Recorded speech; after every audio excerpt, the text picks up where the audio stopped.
We are the DFPN. Always question the answers. No Gimmicks Podcast, and we bring it to you. Every time we turn live, and you know it's the truth. Every after show, moving down, it's the time to move around. No Gimmicks Podcast is going down. Every night, every time in the ring, is it time for the No Gimmicks? No, we doing our thing. What's your state of mind? State divine. Moving down a statement when we take the line. This is exactly wrestling the state design. When you see Stone Cold like me, with the stunner in the world, exactly, man, what we bring. Every night we move like Brock Lesnar, the F5, no gimmicks. We take you to your limit, what's the feeling? When we live in the air, you know we on, it's the time. Guarantee we move, you know how we respond. The state is mine, the state design when we feel it. Moving down, what's the healing? No gimmicks is the feeling. Yo, what is up, everybody? Welcome back to the No Gimmicks Podcast here on the DFPN. We outside the pay window today, ladies and gentlemen, on a special Saturday show. It is myself and my co-host, the Sith Lord himself, D. Vader. Welcome back, sir. How you been? What we got? I am actually fabulous, my friend. Been getting some stuff done. You know, we had celebrated the wife's birthday yesterday. That was a pretty cool little get together there. Happy birthday. Appreciate that. Met some of the wife's friends' husbands and found out that we have lots of things in common, and they're just as ghetto fabulous as I am. So, it's crazy though. I didn't know they were like, you know, white boys ghetto. I didn't know that, but yeah. Yeah, Texas. I mean, you know, so it was cool. It was a cool little get together. It was all good, man. Just you know, working on projects and shit like that. You know, everybody is out there losing their damn mind with bullshit right now. And you know what I'm talking about. You know, the fact that R-Truth is back, and the fact that you know. It's just we're gonna get into it today. We're gonna talk about it. We got some shit to say about that, bro. Let's talk about it. We're gonna talk about it. Yeah, it's crazy. But no, that's it, man.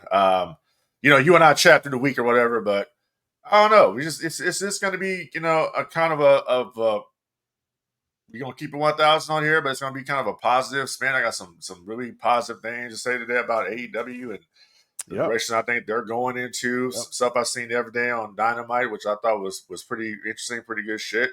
So yeah, we're gonna get into it. Let's get into the show, man. We got a good one. But let's start with where you just came from. Let's start with AEW. Yeah. Let's jump into what they got going on. Yep.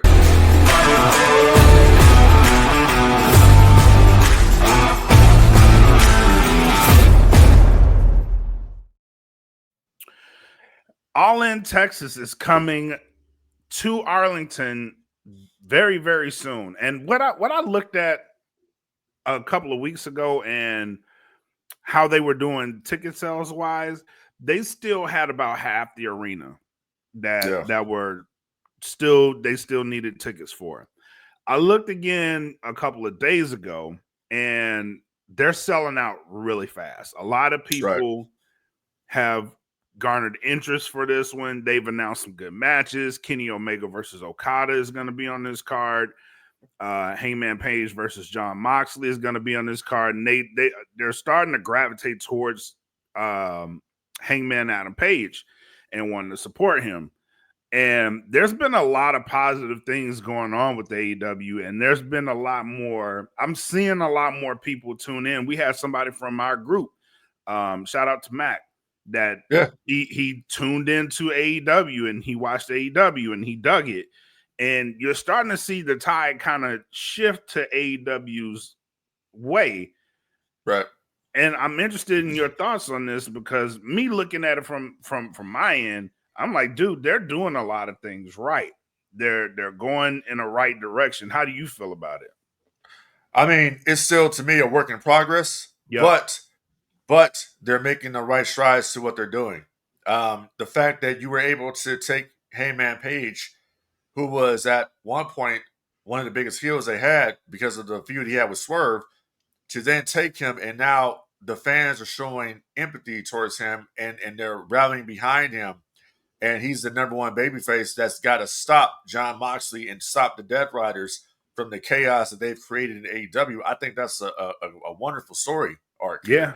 And it's a full-fledged story for Hangman Page of redemption, is what it is. So I think they're doing a tremendous job with building this match and making this really important. The very foundation of AEW is on the line here at All In Texas. This is the biggest show of the year for AEW, especially it's one of the biggest shows they've ever ran here in the state of Texas. Yeah. And as you mentioned, they've been doing improving the ticket sales lately, because I think a lot of it is word of mouth, and I think a lot of people are realizing that, hey, this is coming up, and it'd be kind of a cool thing to go be a part of. But also, to say this, I wasn't initially digging the fact that MJF was aligned with the Syndicate. Me neither.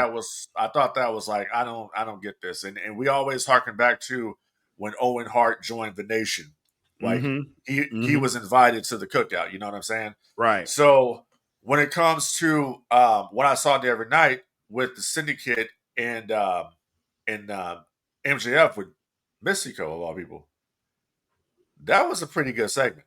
Yeah. First of all, the match I thought with Mystico and Blake Christian was actually pretty good for what it was.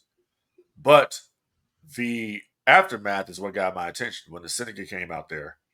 And it's all four members, and they even got MJF's name on the graphic now, which I thought was a nice touch. Yep. And MJF actually, he kind of fits the Syndicate. But if you look at some of the moves that MJF is doing in the ring, it's kind of mimicking MVP somewhat. Like he's essentially took MVP's, like he's doing a ballman and all that shit now. Like he essentially took, I don't want to be like foreshadowing here, but it's like you kind of took, you're kind of taking MVP's spot. Like eventually it's like, are they going to pull a move here where Swerve or MVP is going to be put out of the Syndicate, and it's like they're going to side with MJF, or like, yep. That kind of got me thinking there. But at the same time, I'm enjoying the ride that they're taking us on here as it relates to where they're going to go with this relationship. And I enjoyed him calling Mystico Sloppy Sin Cara. Yep, because he was. Yeah. Yep. So it's just that too, real quick. It's all of that going on, plus my favorite trio in there, which is FTR with Stokely. I think tremendous shit. Now I gotta say something. Now I gotta say something. Go ahead. That doesn't make sense. Okay. Why is and I think I mentioned this to you privately, why is Okada aligned with Don Callis' family? Was he part of the Elite? Was he part of the Elite? Speaking of the Elite, he was part of Chaos. No. Okada. Oh, yes, he was part of the Elite in AEW. Yes. Yeah, in AEW. Yeah, when he first came in, he was part of the Elite faction with the Bucks and Jack Perry. It was all right. So all of a sudden now, okay, so he's not aligned anymore with the Elite. Where's Jack Perry missing in action? It doesn't look like the Elite is around anymore. It's the Bucks, but the Bucks had this thing going on with Swerve, and the Bucks kind of have an alliance with the Death Riders. Everybody's connected in some type of way, which that's why I'm like, I'm willing to see where this goes, because Don Callis hates Kenny Omega. You know that Okada is connected with the Elite. The Elite is in this thing with pretty much Ospreay and Swerve, and it feels like they're working towards an end game to where everybody individually crumbles. And people started taking, and I go back to this promo that Ospreay cut, that he says, me, you, and Hangman, we can work together. We can start to work together. And I think that's where you're going with it, because you see him and Swerve with the Elite. You see Hangman going up against Moxley. And you see Okada going up against Kenny Omega. And we may get to a point where they are all going to work together. They already had the Anarchy in the arena, and Swerve and Ospreay were at odds, but I think that match that they had on Dynamite brought them closer together. especially with the aftermath of that match. So the fact that Okada's aligning with Don Callis leads me to believe that we may see something on that front that affects him, because we know we have him versus Omega at All In. So I'm willing to wait and see where they go with this, because everything does seem like it's connected, but we need an explanation. And I think we need to get that explanation before we get to All In, because it could be a good story that we're just not getting the full details on. And that's why I'm saying I'm willing to be patient on it, but I'm with you. It doesn't make sense right now seeing Okada with Don Callis. It really doesn't. Unless he's like, I see what's going on. I'm getting the hell out of here. I'm getting the hell out of Dodge. And that could be it, but we need an explanation. Yeah, and it's like, so when is Blood and Guts? That's a good question. That's a very good question. And that's what we could be working towards. Right. Because it's like, you don't have that long to answer these questions. Right. We got, it's coming up, July 12th, so we don't have that long pretty much. We got to kind of get this story kind of going where we're going to go with this. Right. So I think that's go ahead. No, go ahead. I'm going to say, but the fact that we're actually like guessing on this front speaks volumes of what AEW's been doing, because it's like they're not just throwing shit together. Like, okay, I'm willing to give this a shot and see. It's where making me think of what it's like a mystery. It's making me think like what's really going on here, and that's good.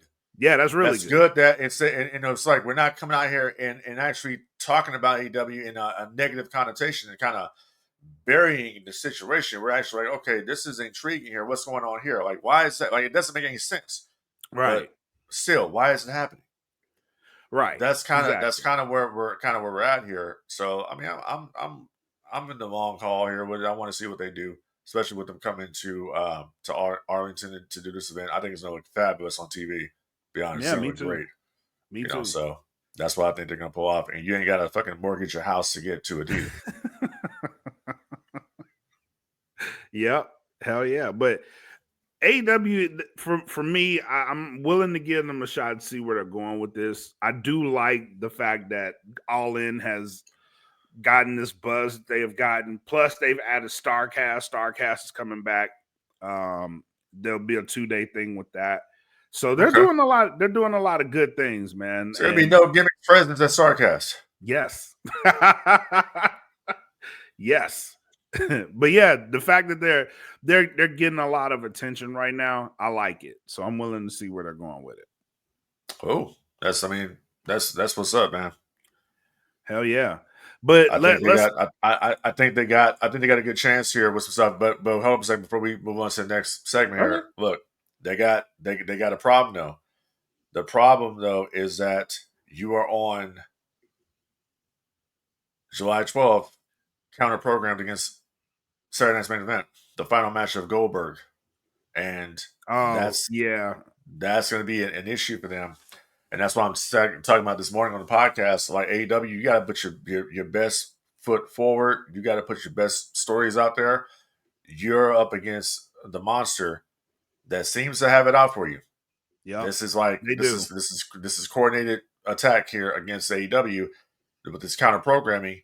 And there was a story that it was actually Nick Khan that's been pushing for this to counter program AEW. Yep. I don't know if that's the case or not. I think that goes a little bit deeper because it was going on before Nick Khan ever got to WWE.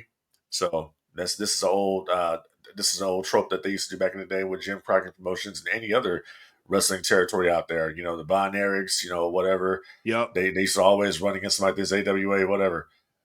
There would be some times, bro, when AWA would they were in Minnesota, in Minneapolis, and AWA would be running a show, and WWE would be in the same town running the same show, and have more AWA stars on a card versus Verne Gagne.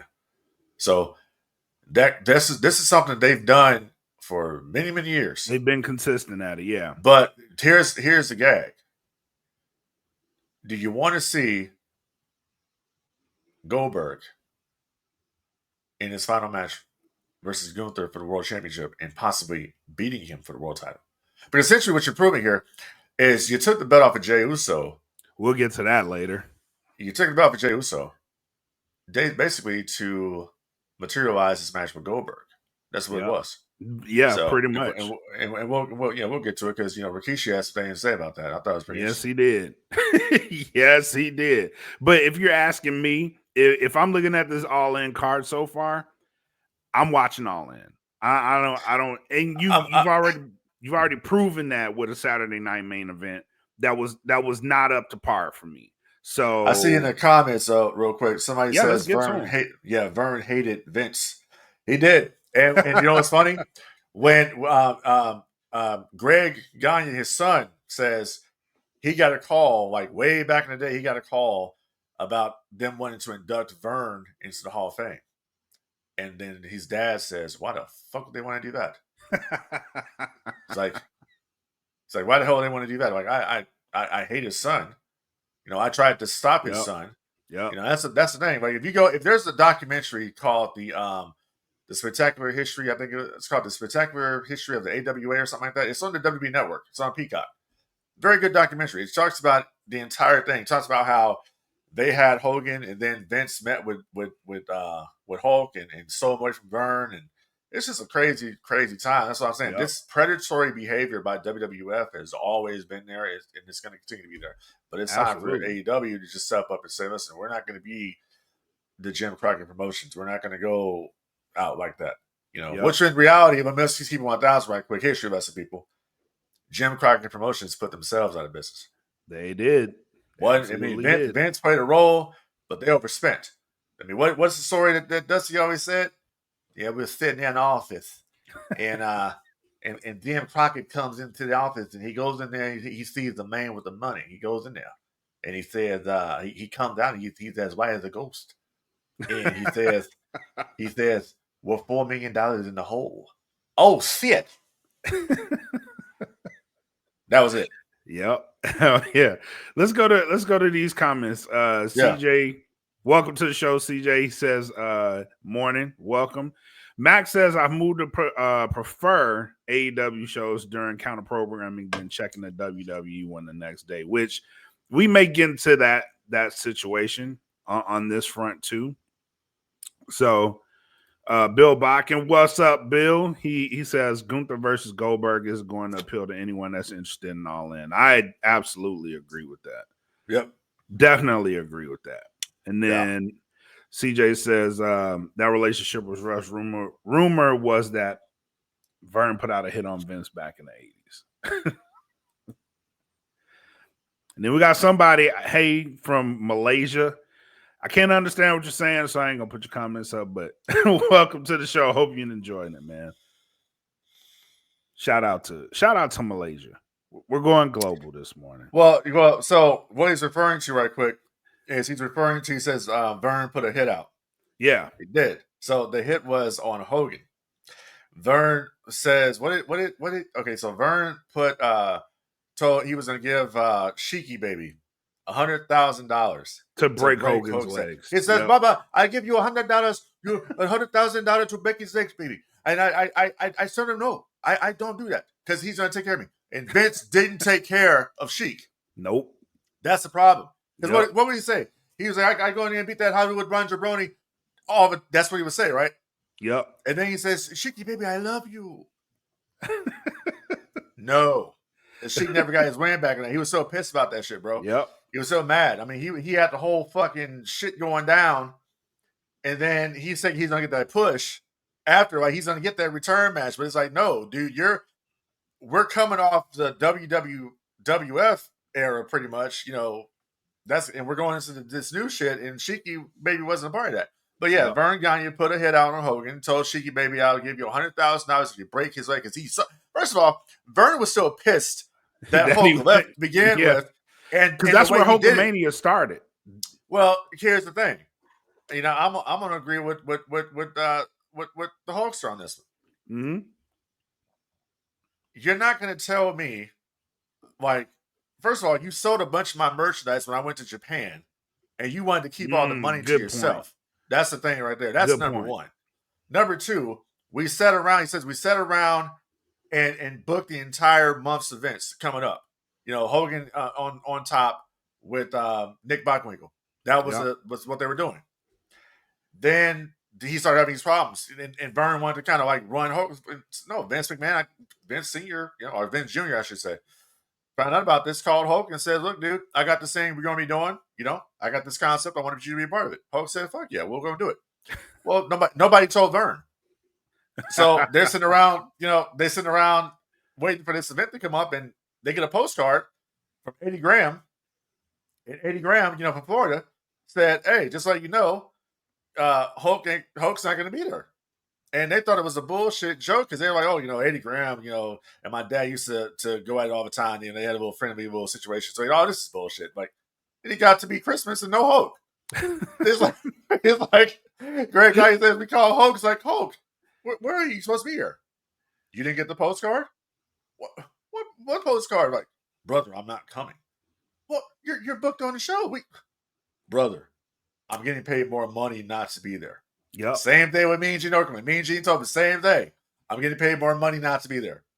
Bobby Heenan, they said Bobby Brain Heenan was the only person that fulfilled all his obligations for the AWA before he went to WWF.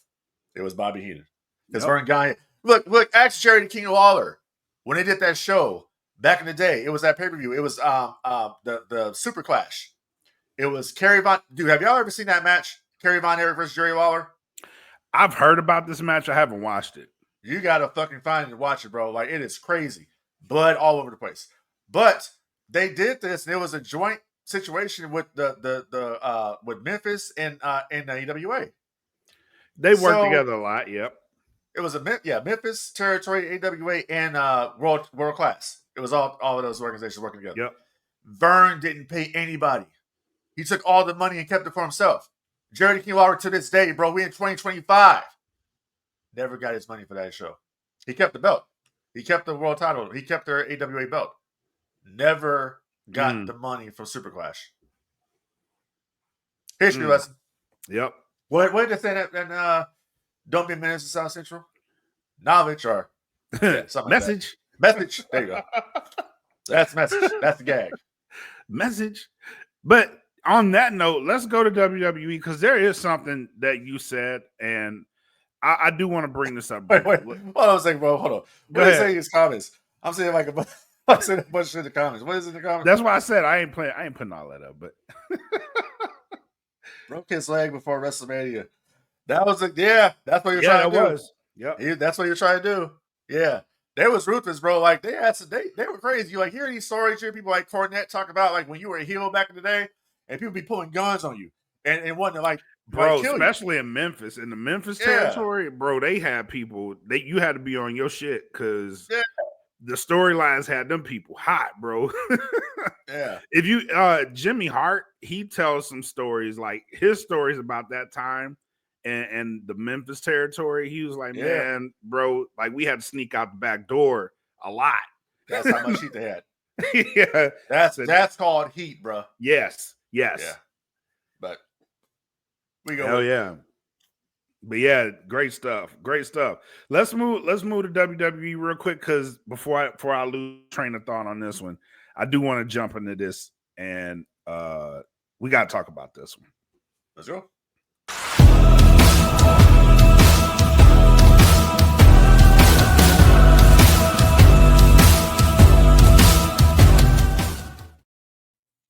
All right, we got a load of WWE news, but I do want to throw this one out here. We didn't talk about this one pre-show, but I did want to bring it up on the show. And that is the AAA acquisition. Worlds Collide was a damn good PLE. It was really, really a well done PLE, which it has me very interested on what they're doing with AAA. We haven't seen any announcements coming out of it, but as far as like TV deal or where they're going in the future, we haven't seen anything on that front. But the setup they did was well done. I did like the announce team of Conan and Corey on commentary. I did like that. But where are we going with this? And the reason I ask is because we've seen now they've acquired people and they're signing people to WWE. The latest in this one is rumored to be Mr. Iguana, which debuted on Worlds Collide. The world got a glimpse of him. The world fell in love with him. Lo and behold, they're going to sign him to NXT, it looks like. So are we getting into this business? And this is my question to you. It doesn't seem like they want to stand up these companies. It looks like they want to acquire these companies, and whatever talent is popping in these companies, they're looking to sign them to WWE. Is that the case, or am I off?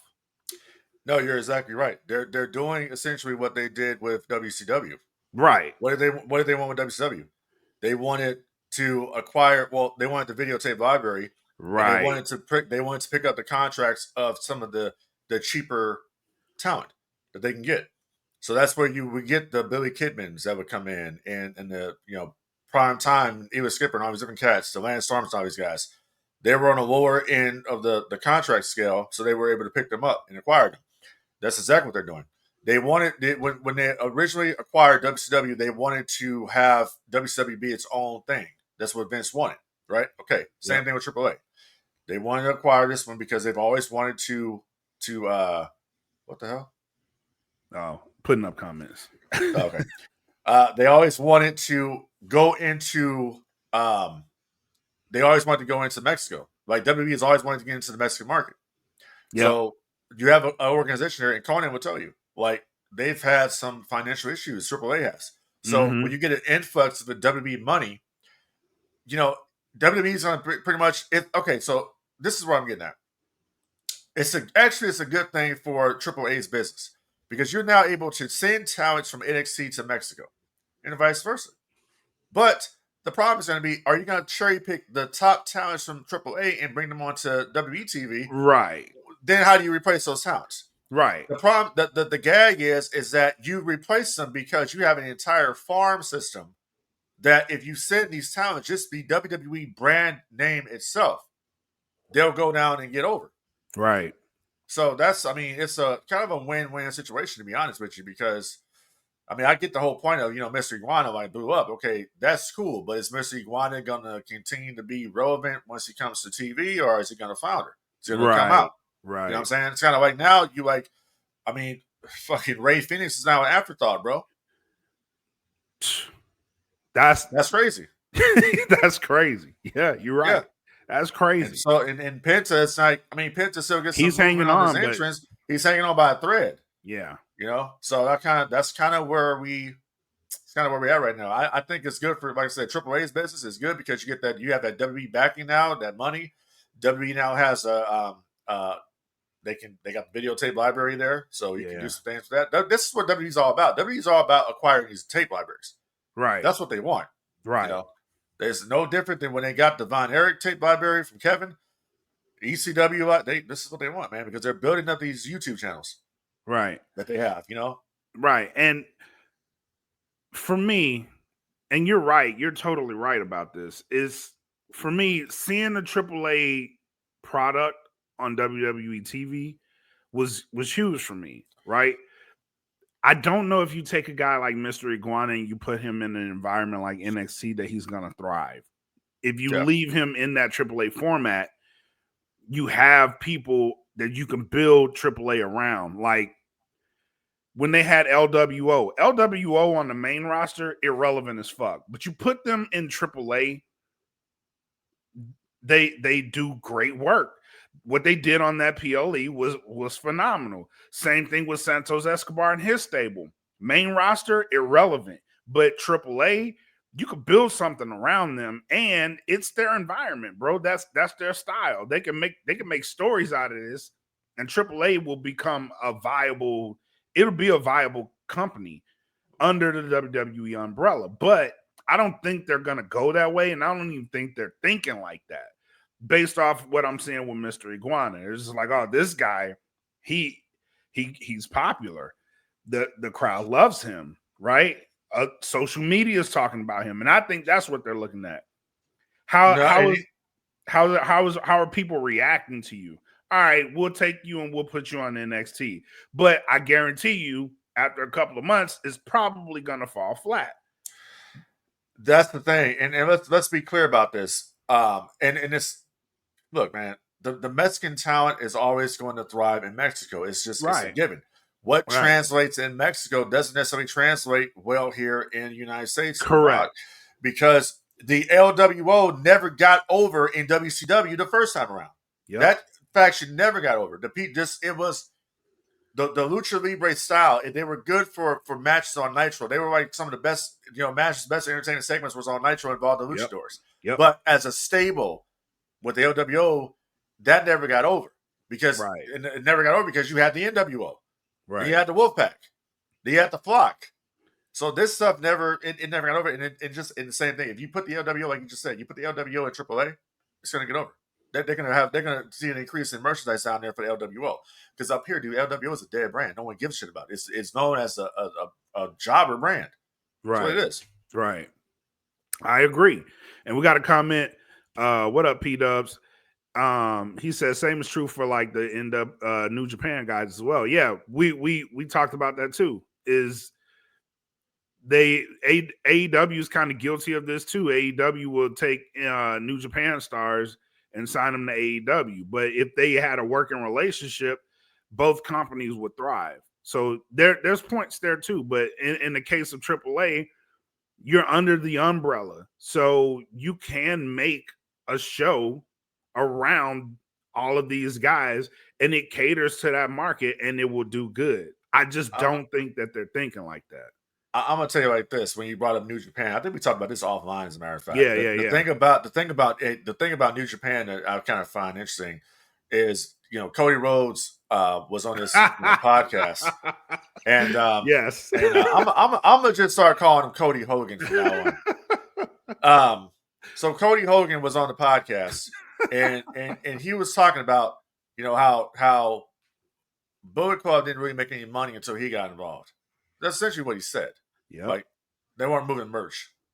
Yep. And I'm thinking to myself, bro, Bullet Club was popping way before you ever got involved with Bullet Club, dude. Like you came into Bullet Club on the tail end of that shit. I remember the phenomenon of Bullet Club. I got Bullet Club merch now. That's when we met. You know what I'm saying? That's when exactly. We both like Bullet Club. If you see behind me right here, you see an umbrella back there. If you can barely see it, it's by the V. The villain. Okay. That's a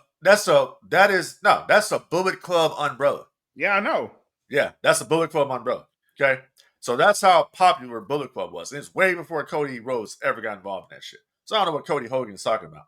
But when you talk about Bullet Club right quick and the death of Bullet Club, it's when they signed all the wrestlers to AEW. That was the beginning of the end of the Bullet Club. I agree. And that's kind of the beginning, and that's kind of the beginning of the end of New Japan Pro Wrestling's popularity. Yep. Because that thing there, I mean, they were doing kick-ass matches, but what kept them afloat and got people back talking about New Japan was the Bullet Club. Yep. No different than the 90s. What got people talking about New Japan again? The NWO and their relationship with WCW. So same thing. I agree. For one guy to come out there and say, yeah, well, it's because of me that they sold a lot of merchandise and I did it because I'm Cody Hogan. Fuck out of here. That was crazy. When I heard it, I was like, bro, I know my fandom was like the Bullet Club kind of cooled off when you came around. Honestly. Because that's when you start splitting the Bullet Club into two different types of factions, kind of like the original Black and White and the Wolfpack. Well, remember this? Do you remember when AJ left Bullet Club? Yes. Remember, AJ left Bullet Club, and soon after, Gallows and Anderson show up. They all show up at WWE. Yep. That was really the beginning of the end.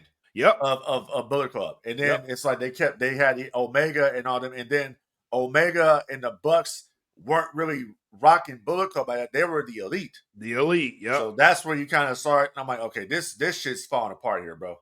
Because it's like now you got this kind of. It was a civil war. You had this. You had the Bullet Club over here, the Elite Bullet Club, but then you had over here. You had the Tongans. The Firing Squad. Firing Squad. Yep. You know what I'm saying? So you had that going on. I'm like, okay, this is gonna be cool. Nothing ever came from it. Nope. Nope. Still waiting on that because I did like the angle. Yeah, but we'll never see get it. that. We'll never get it. We'll never get that. But yeah, for Cody to say that was wild. That was crazy. What's his what's these comments here? I'm seeing them pull up. I just can't. So that's P Dubs. He said he got Bullet Club tattooed on him. Ah. And then he said Damian was looking at Cody like, "Why you capping?" He was. He was like, "Bro, what?" Yeah. Like, look, Cody Hogan, like, bro.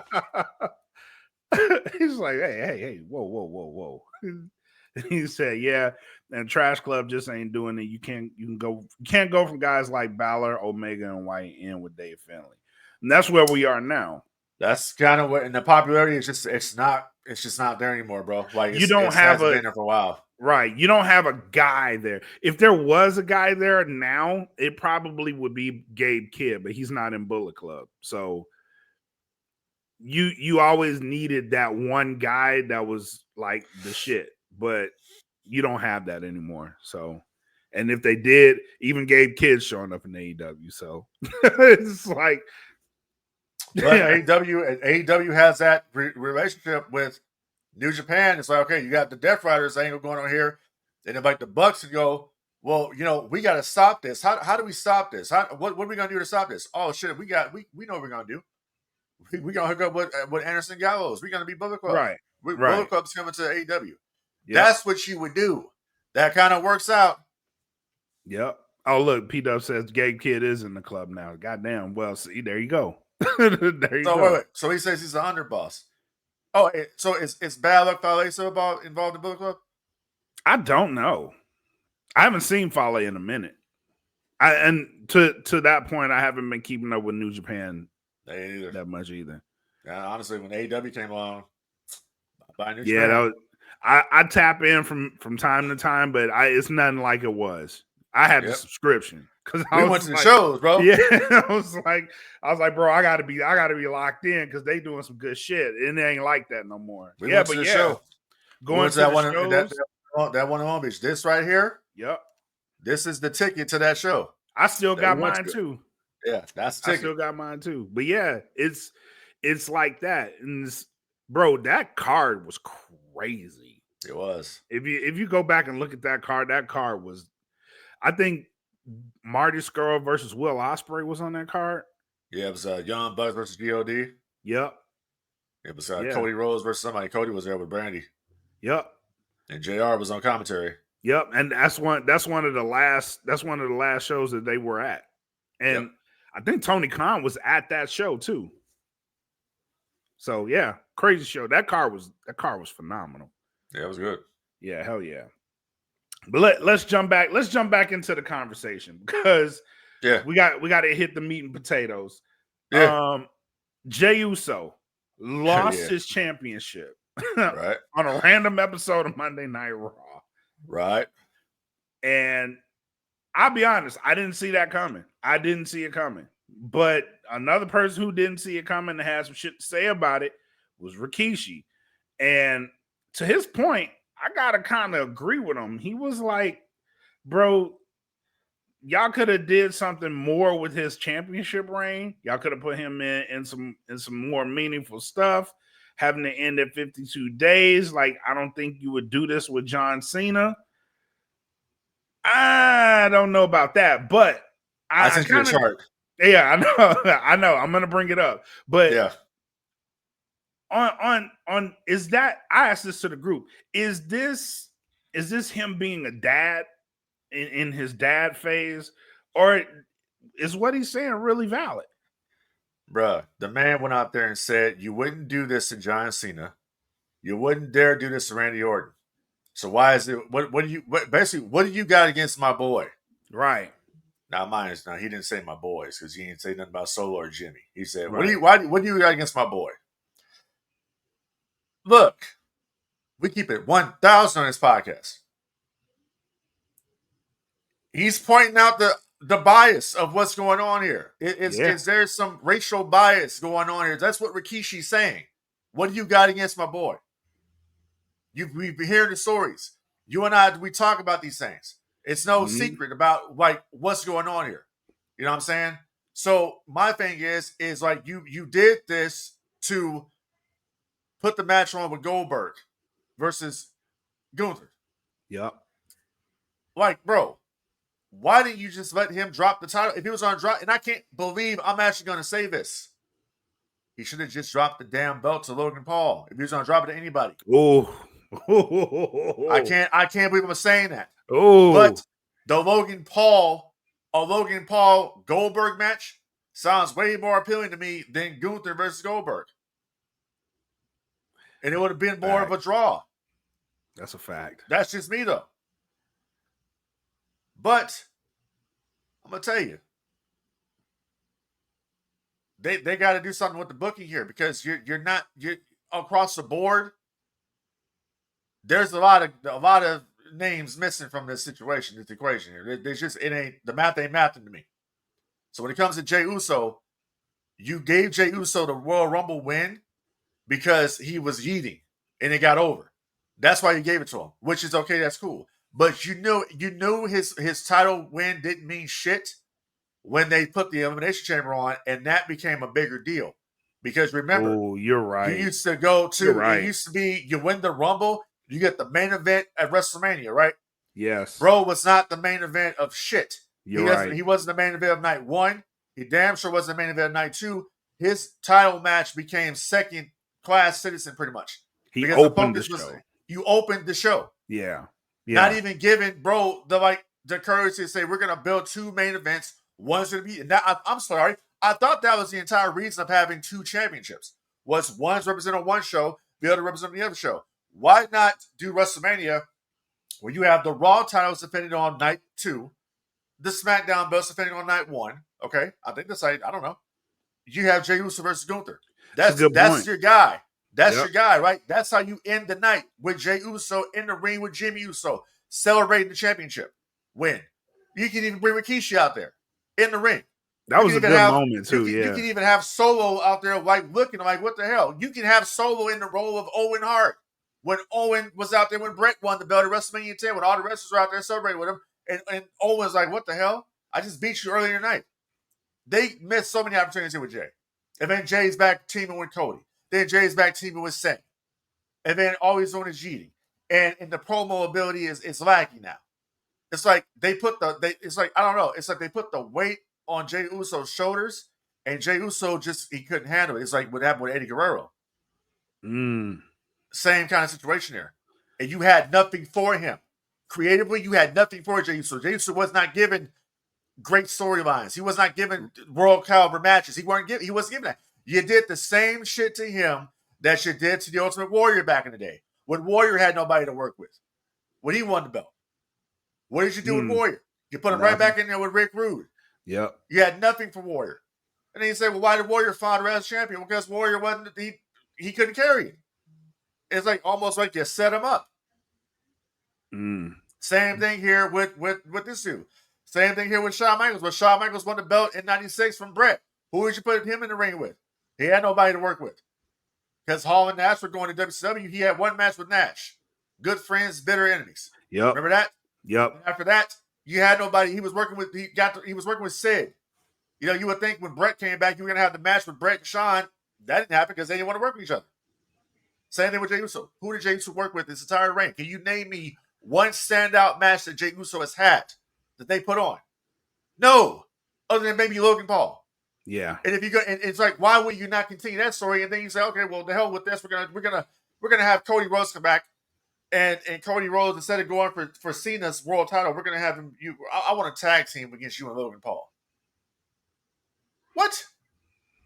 That to me didn't make any damn sense either. So I don't know. So to me personally, Jey Uso got screwed over, and that's how I feel about that. And I'm gonna stand on that. He got played. They gave you the belt and took the belt off of you because we got bigger plans. We got bigger stars. Yeah, you're good for yeeting. That's good. You sell a lot of merchandise. Cool. Sell merch. You're not championship material. And I'm sorry, the World Heavyweight Championship doesn't mean shit. They've already told you it doesn't mean shit. Because you know how it doesn't mean shit? Because during Monday Night Raw, when CM Punk was out there with John Cena, Seth Rollins came out there and says, I want to cash in this match. He didn't come out there and say, I want to cash in on Gunther. I didn't want to cash in on Jey. He went right for the big dog. Yep. Why is that? Isn't the World Heavyweight Championship the WWE Raw title. the Raw title? Yep, Why it would is. he not want to cash in on that? That is, bro.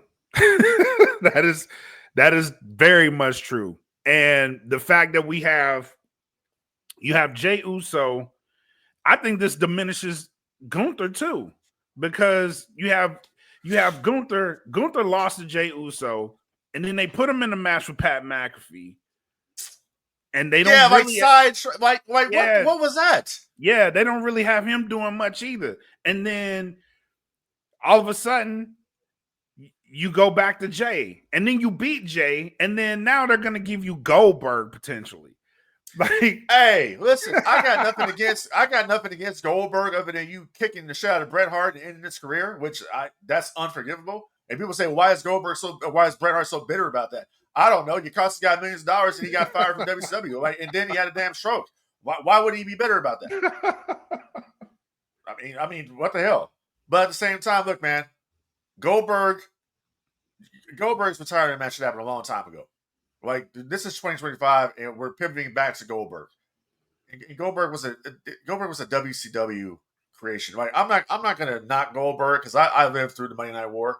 I saw the phenomenon of Goldberg. Goldberg's first match he ever had in the territory. Goldberg's very first match was against Hugh Morris on WCW Nitro, September 1997. That's when we first saw Bill Goldberg. Okay, from seeing him in that match with Hugh Morris, where Morris went out there and made him like $1 million, up to when he wrestled Hogan on July 6th or 7th, 1998 on Nitro in the Georgia Dome. They built that man into a monster, bro. They built him into a monster. Yeah. It all came to an end at Starrcade 98 with the taser. Yep.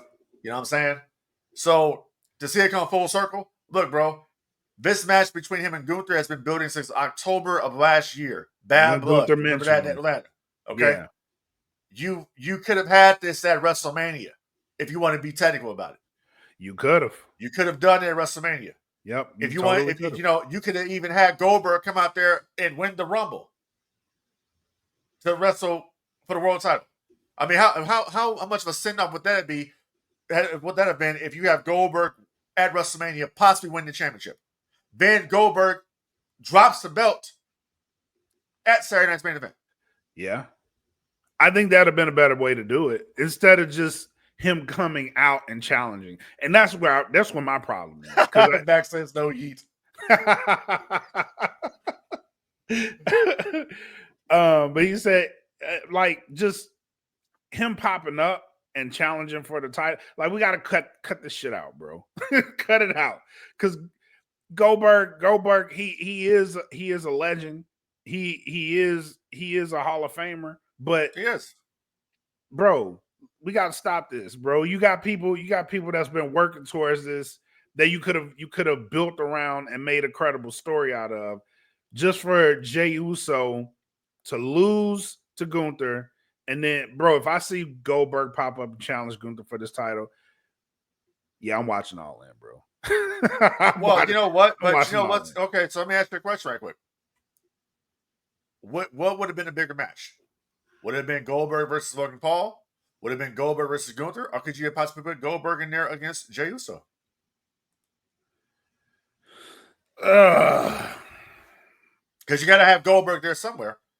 Now, I think if I'm Jey Uso, I'm like, dude, this is like, for Jey Uso, this would be like probably a dream come true. You're wrestling Goldberg, like one of the biggest stars of the Monday Night War. Like that's what I'm saying. I'm not gonna disparage Goldberg for the impact that Goldberg had on the business. My thing is this, bro. The impact he had on the business, and coming back here, you kind of disrupted what's going on here with Jey Uso. Like, I don't know, bro. It's like this is the shit. I don't know. Somebody put a torch to this. Like, it's the Death Star, and fucking Jey Uso was on. Jey Uso was there, or was Jey Uso on Alderaan, and they decided to blow it up, and the world title was gone. So, shit. Look, we got to comment Goldberg versus Gilbert. That's money. Book it. That's money. That is money. But hey, you I saw an interview with Dwayne Gill, and Dwayne Gill says even to this day, I mean, he said he's cordial with Goldberg, but Goldberg don't really fuck with him because Goldberg's so mad about that Gilbert thing. Bro, that shit was hilarious. I ain't gonna front. It's like Goldberg, like, dude, it's just a like, you in the business, bro. It's a gag. Like, what are you talking about? Don't be mad at that. Y'all was doing the same shit. He wasn't, but Goldberg always took it seriously, though, man. Yeah, like, I know. He didn't like that type of shit. I know. It's like when he came over to WWE, it's like, you know, he was still mad about that. Like, but you weren't mad about them putting you in a gold wig or blonde wig. You weren't mad about that. Nope. Because it's money. You're paying. But real quick, going back to it, do you think there's some? Do you think that Rikishi's hinting around the racial bias? Because he mentioned 2 white guys. I think he does, but I also want to bring up this graphic real quick because we got to blow this theory out. And what he's saying does have some merit. I'm not gonna front on that. It does. But if you look at Jey Uso's running, you compare that with somebody else's, it's like it's night and day. You know what I mean? Like you kind of don't have a point in what you're saying. So I'm gonna bring up this graphic.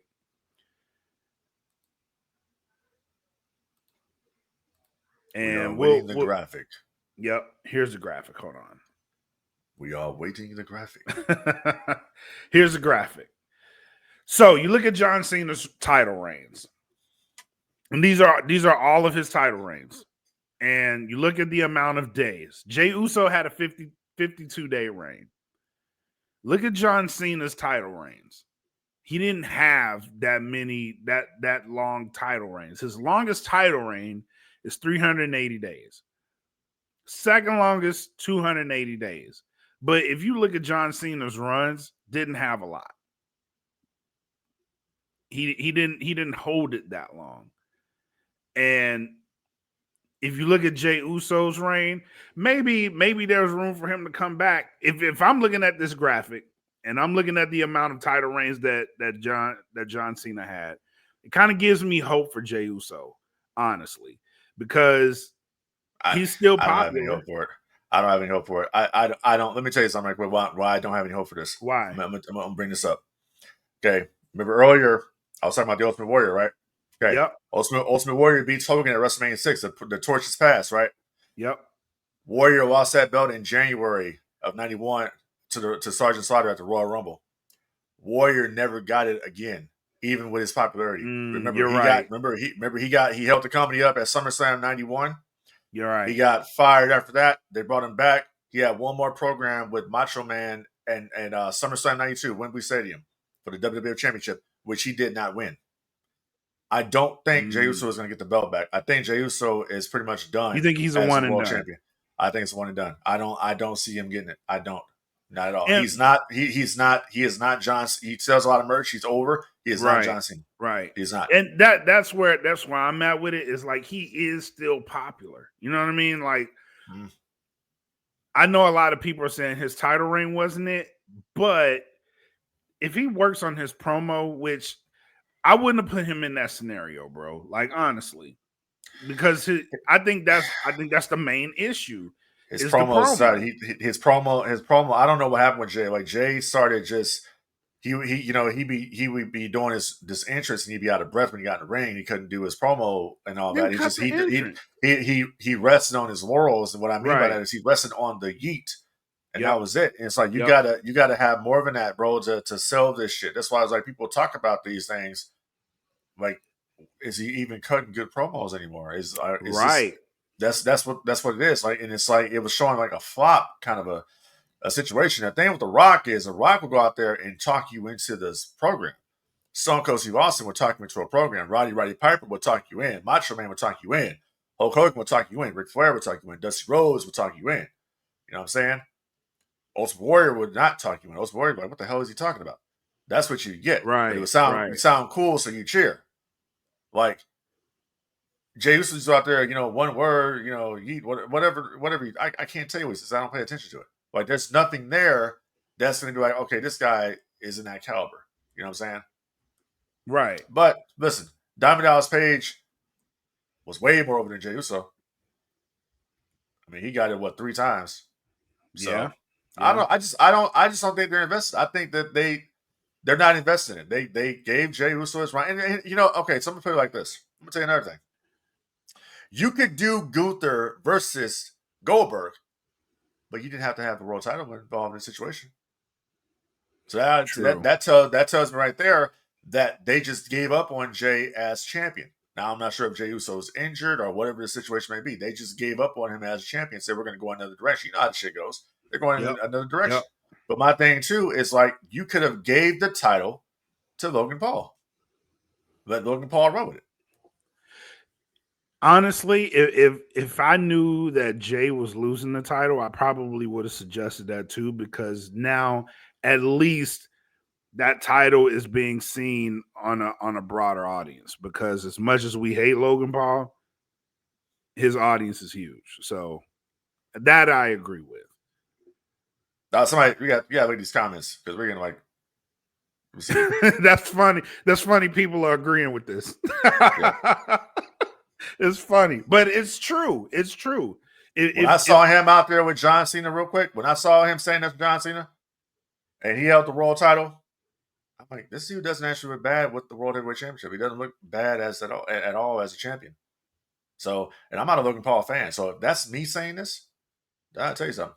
Yeah, no, I agree, and I'm the same way. As much as I don't like Logan Paul as a person, him as a wrestler, I gotta respect it, man. And he looks good. He fits the part.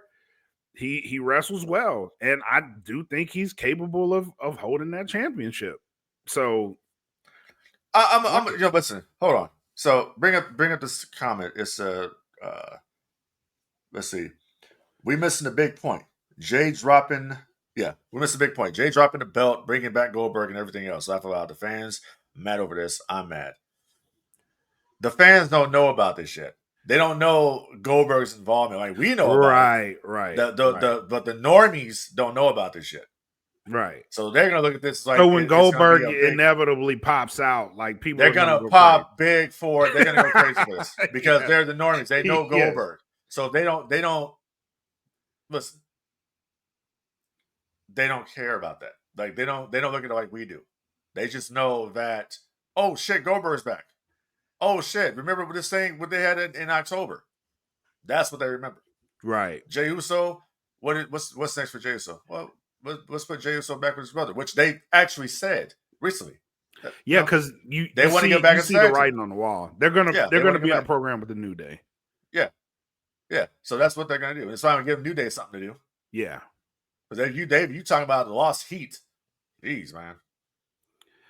I have no idea what. Well, I do. I do. And why are we repeating the same story with Liv Morgan and Roxanne Perez that we did with Rhea Ripley and Liv Morgan? Why are we doing the same shit? Like, come on, bro. Recycle, rinse, recycle, recycle, repeat. There you go. Yep. Hey, but it is what it is, man. And let's end it on this. I'll say this definitively on this show. R-Truth being released is not a work, ladies and gentlemen. Oh, it was not a work. That is not a work. It is not a work. It was not. Was not a work. That man somebody I know that's in the business, okay? It's a Hall of Famer in the business. I talked to him after this happened because he talked to Ron Killings. It was not a work. Not a work. Not a work. Absolutely, that was a shoot. Yep. And it's funny hearing Triple H's explanation for it. Oh, he's so full of shit. Yeah, it's like, bro, just be honest, man. Just be honest. He don't want to be honest. Because you know why he don't want to be? Because first of all, he don't want to be honest about it. And second of all, he would not appreciate us even talking about this because we're just some wrestling fans. Why are you guys even talking about this creative process? You don't know what the hell you're talking about. That's his mentality. And that's the mentality of WWE. And this is the reason why they are floundering like they are. You're overpricing your fans. You're gouging your fans with $40,000 ticket prices for SummerSlam. You took WrestleMania out of New Orleans. You brought it back to Vegas out of greed. That's another thing. You remember WCW had a pay-per-view called Greed? Was their last show they ever did? WCW Greed in 2001. Yep. That was the last pay-per-view. WWE had to acquire that and bring it back. because that's what it is. TKO presents greed, where you're going to see more commercials than you do wrestling. Yeah, man. And it's like, bro, you didn't even have to say that because WWE has walked back firings before. They have. We have instances where the fans have actually brought back wrestlers, sorry. And this one's no different, man. The public outcry for R-Truth being released was heavy. And somebody explained this too. It's like a 48-hour window. But even after that release in 48-hour window, people were still clamoring for R-Truth. You start hearing his name pop up at shows. They canceled appearances for this man that he was supposed to have. And then all of a sudden, he pops back up. And then it's like, you enjoying the show, right?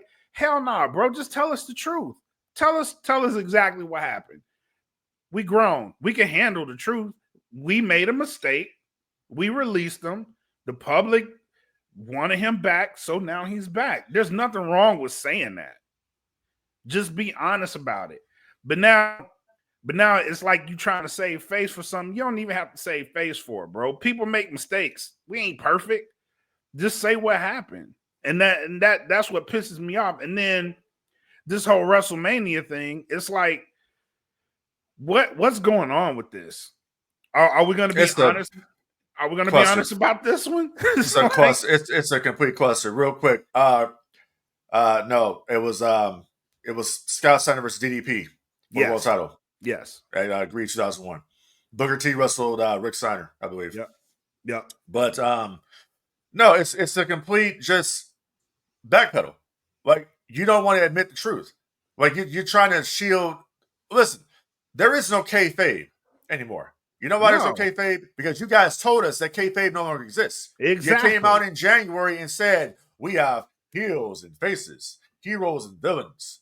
And you exposed the business. You exposed it more than Vince ever did. We're in the real business. Remember, WWE Unreal is coming to Netflix. It's going to show you the whole creative process. What did they say in that screenshot? Oh, Cody's selling. Oh my God, Cody's selling. This is great. You're exposing this shit. So don't tell me it's all part of the show. When Ron Killings comes out there and says, I got released, his son comes out there and says, cap to Triple H, saying that it was a work. Yep. Come on now. If you're gonna tell us the inner workings of it, then be all the way honest, bro. Ain't nothing wrong with that shit. Because you've already conditioned us to the fact that some of this shit just ain't real and some of it is. Let me know. I'm gonna sum it like this. Y'all had a sheet up there, and y'all put everybody on that list of who y'all thought wasn't worth a damn.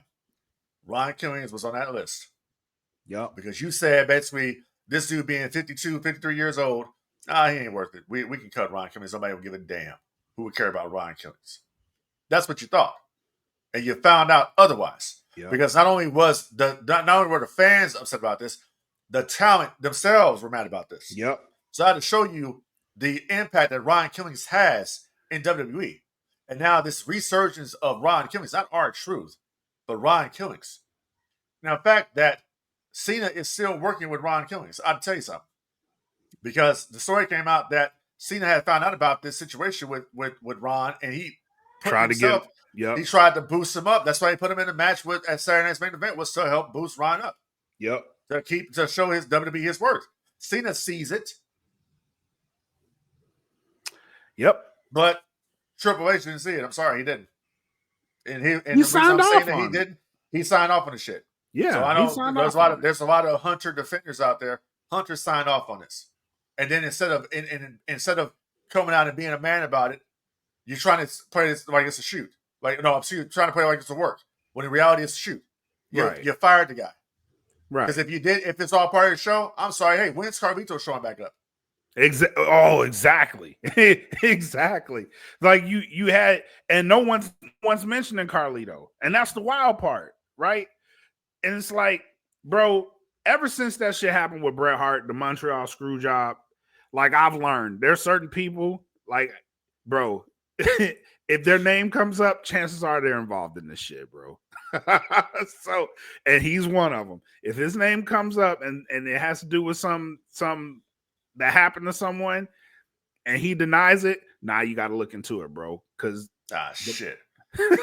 Somebody, I'm reading the comments. It says apples are expensive. They can't afford Carlito. Hey, listen. It was at one point, and it was at one point in 96 and 97 that they were getting their ass stomped in by WCW. They couldn't even afford to refill the water machines at Titan Tower. Yep. That's real shit. That's a true story. Real shit. They couldn't afford to fill up the damn things with water, bro. That's how bad it got. But you listen to any interview Vince McMahon's ever done, well, Ted Turner, he was coming after us, the big billionaire. We're a mom and pop, we're a small organization. We never did nothing to nobody. Yeah. Bullshit. But and they can afford them apples. Yeah. They got I bet you go back there and cater and there's sliced apples everywhere. Hell yeah. But and this is the difference between the WWE and the WWE under TKO.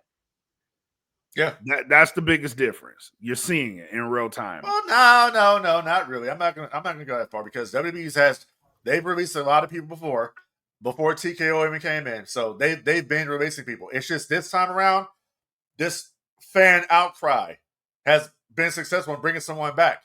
The only person that's ever left a company that people chanted their name was CM Punk. And I think maybe Bray Wyatt. He was the only other one that I remember. Yep. So the fact that the fans had a voice to bring him back, that's never happened before. So when Triple H would say, "Oh, you enjoyed the show? So a part of the show." Yeah, so a part of the show. Oh, and Matt Hardy. Yep, Matt Hardy. Yeah. Yep. Yeah, Matt Hardy. When he was one of my examples. Yeah. He came out there and yelled ROH. Oh shit. Was this part of the show or not? Hell yeah. Well, when Matt Hardy came back, it was all part of the show too. Just be honest, bro. That's all we asking. That's it. I can't be honest with you. You're just a fan, and sit back and shut up and enjoy the show. Enjoy the show. Exactly. Shut up and enjoy it. Breaking records, but can't keep your people, man. We're doing tremendous business right now. I think I know what I'm doing. Selling out gates. Selling out the gates. Do you hear the concert out there when the wrestlers come out there? It's one big concert. If you come in this arena, you hear the fans. They're pretty happy. Yeah, exactly. Those damn guys over there, those No Gimmicks podcast, they're out there killing the gate. They were killing the business. Like, go and shut them down right now. They can't talk about me. I'm the king of kings. Hell yeah, man. Well, let's wrap this up. Let's get to our final let's go ahead and wrap it up. The final shots. Absolutely.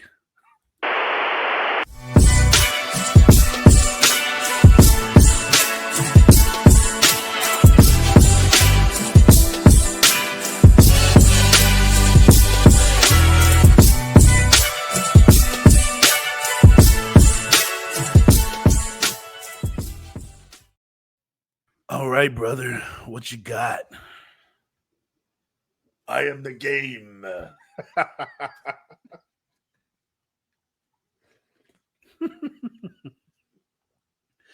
Oh man, nah, for real.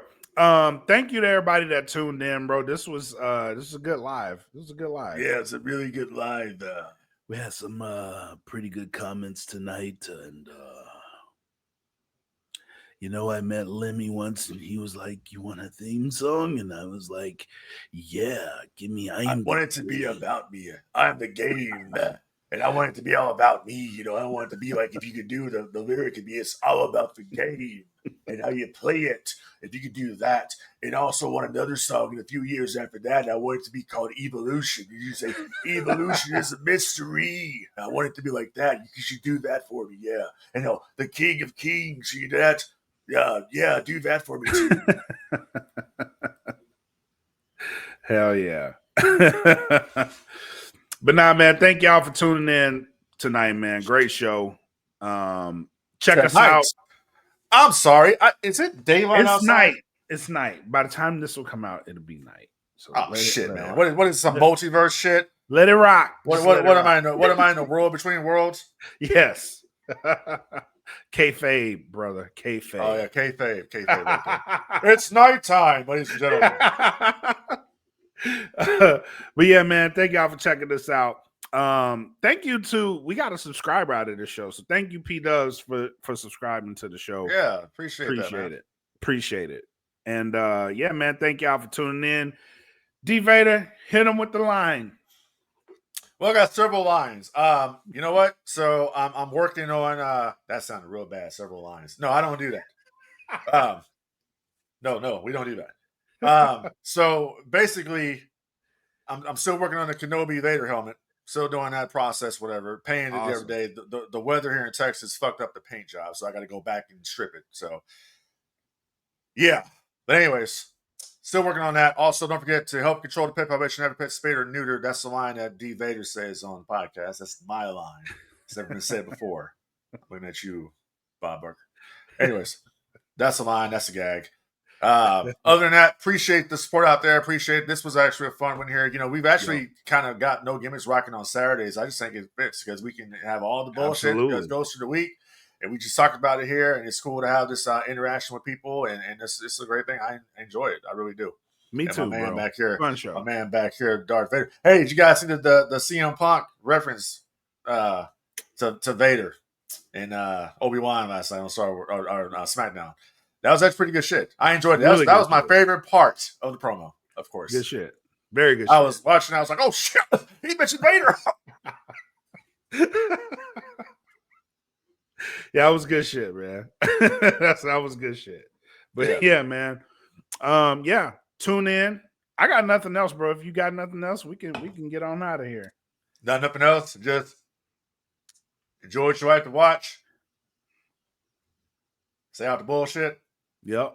They ain't got nothing to do with us. And that's it, man. All right, man. Thank y'all once again for tuning in. Until next time, enjoy. Take care of each other. Peace. And I know it's all business, all business, all business. We give them no gimmick. Yeah. And I know it's all business, all business, all business. We give them no gimmick. Yeah. And I know it's all business, all business, all business. We give them no gimmicks.